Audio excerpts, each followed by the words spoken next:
Lorsque Vivian a décidé d'aider un vieil homme sans défense au milieu de la nuit, elle testait l'univers. Très vite, la réponse est devenue limpide. Ce qui a commencé par une situation désagréable, s'est achevé de la plus belle des manières. Note à moi-même, quand ta grand-mère dit quelque chose, fais-le. Quand elle te demande d'huiler tes cheveux, huile tes cheveux. Quand elle te demande de rester la nuit, reste la nuit. Quand elle te dit de rompre avec un garçon, n'essaie pas de justifier ton choix. Épargne-toi le chagrin d'amour et romps avec le gars. Et le plus important, quand votre grand-mère vous demande d'amener un parapluie, ne faites pas l'imbécile en vérifiant les prévisions météo. Emmenez-en un point. Vivian a arrêté l'enregistrement audio sur son téléphone.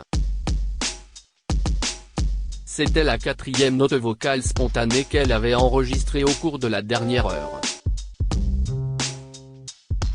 Rien ne stimule votre créativité comme être coincé seul sur une route sombre et la pluie menaçant de s'écraser sur le toit de votre voiture en panne.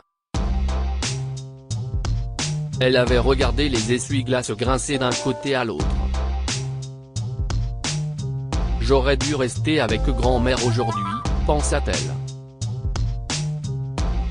Dieu merci, elle ne l'a pas fait. Car quelques minutes plus tard, elle allait rencontrer un homme qui fera battre son cœur. Allez-vous bien là-dedans? Une voiture s'était arrêtée à côté de la sienne et un homme parlait à travers une vitre baissée. Vivian a été surprise que quelqu'un s'arrête au milieu de cette pluie torrentielle pour surveiller un parfait inconnu. Pas vraiment, non. La voiture ne démarre pas. Et j'ai un long chemin à faire.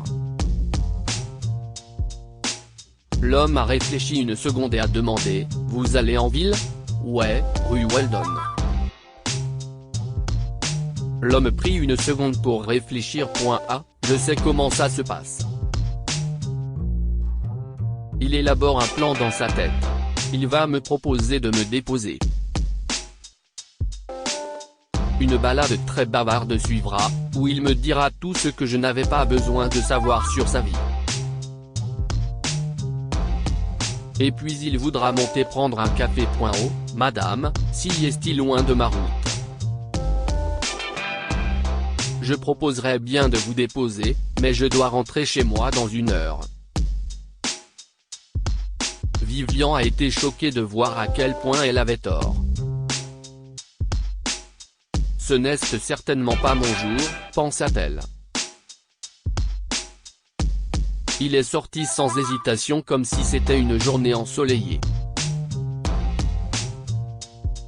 Vivian a commencé à déverrouiller la porte et à sortir de la voiture, mais le gentil étranger l'a arrêté.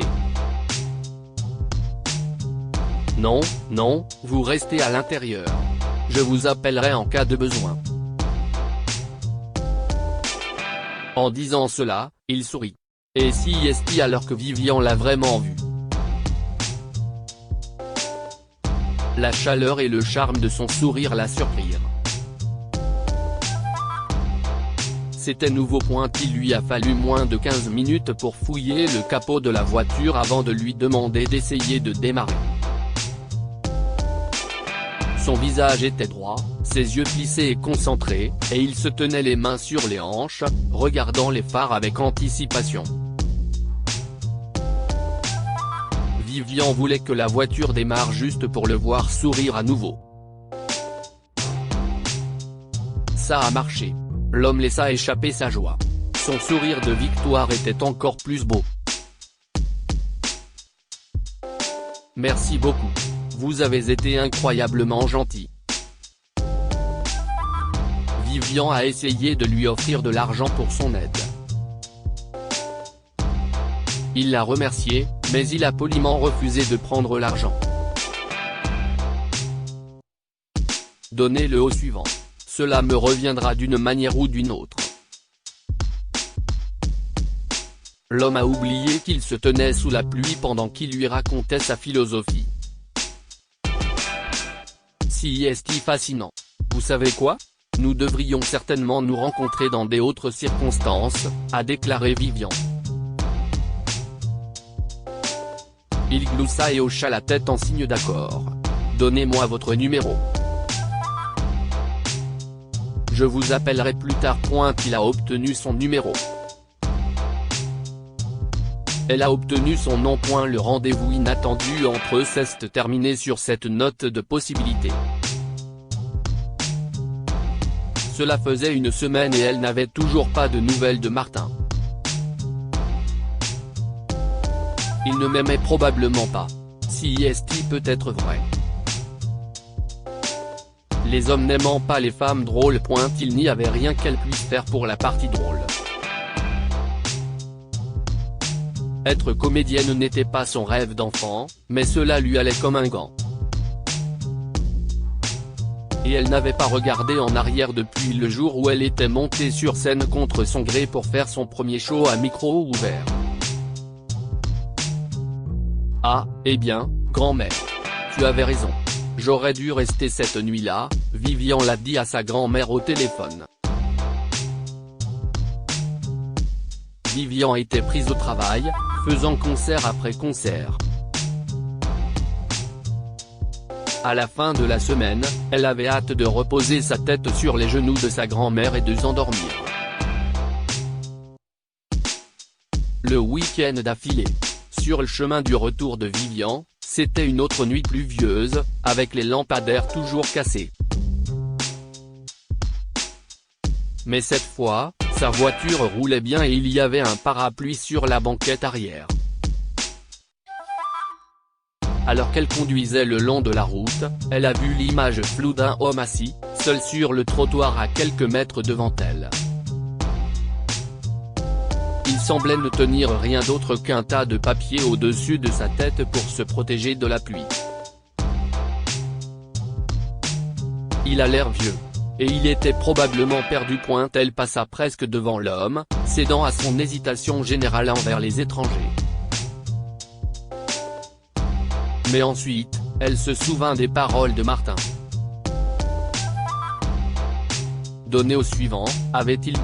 Voyons si cela fonctionne vraiment.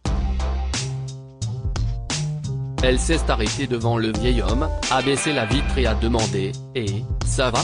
Le vieil homme a essayé de se lever du trottoir mais n'a pas pu se soulever au-delà de quelques centimètres.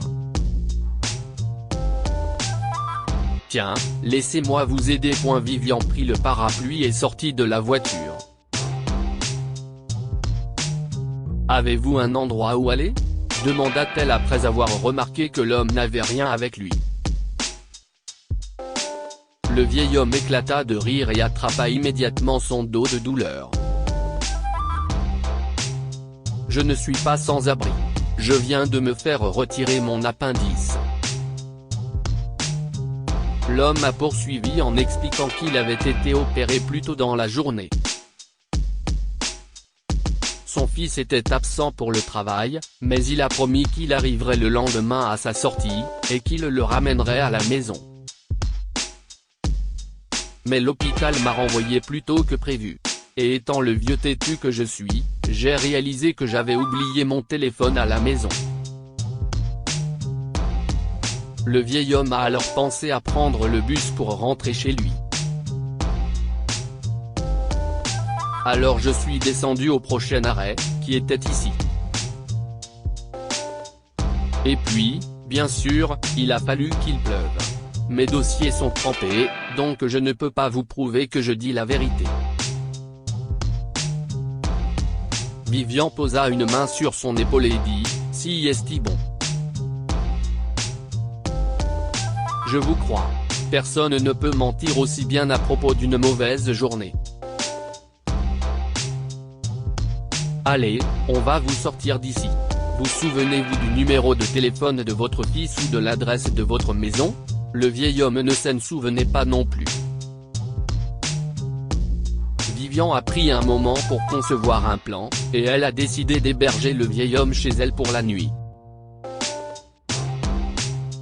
Ce fut un long trajet qui commença par une conversation légère, mais par la suite, l'homme étant épuisé, s'est endormi.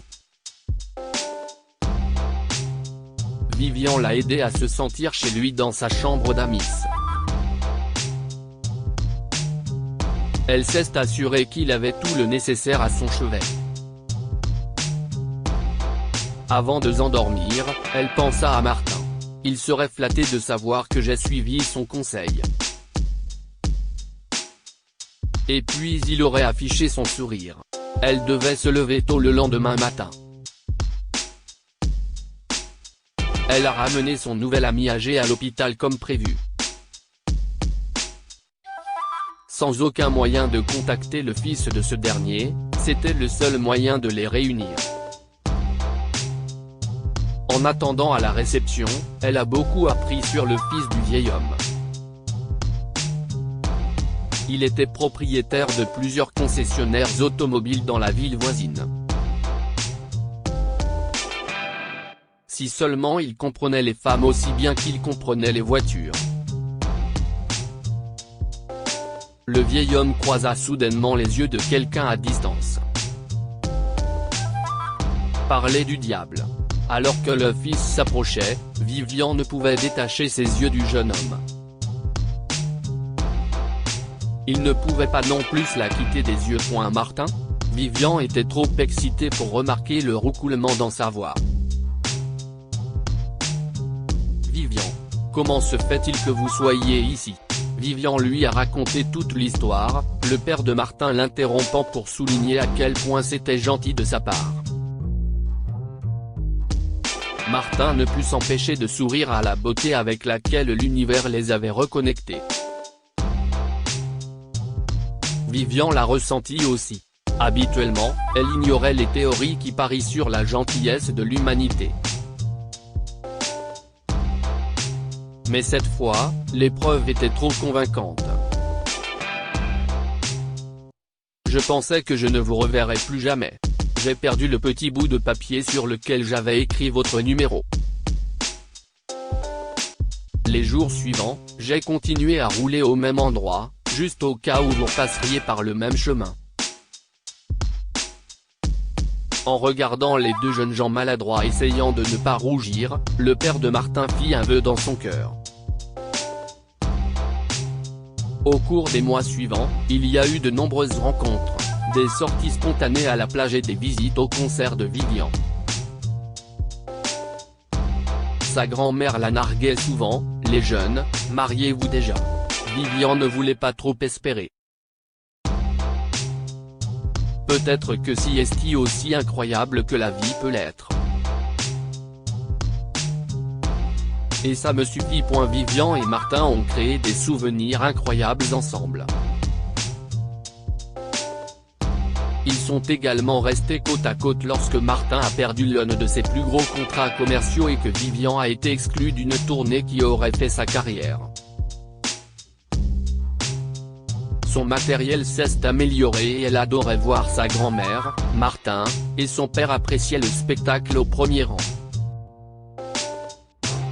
Dans l'un des nombreux spectacles de ce type, le show de Vivian a été interrompu par Martin, qui est monté sur scène. Il s'agenouilla, sortit une petite boîte en velours et demanda à l'amour de sa vie de l'épouser. Je le ferai, mais je te tuerai d'abord pour m'avoir embarrassé comme ça. Vivian rougit maladroitement.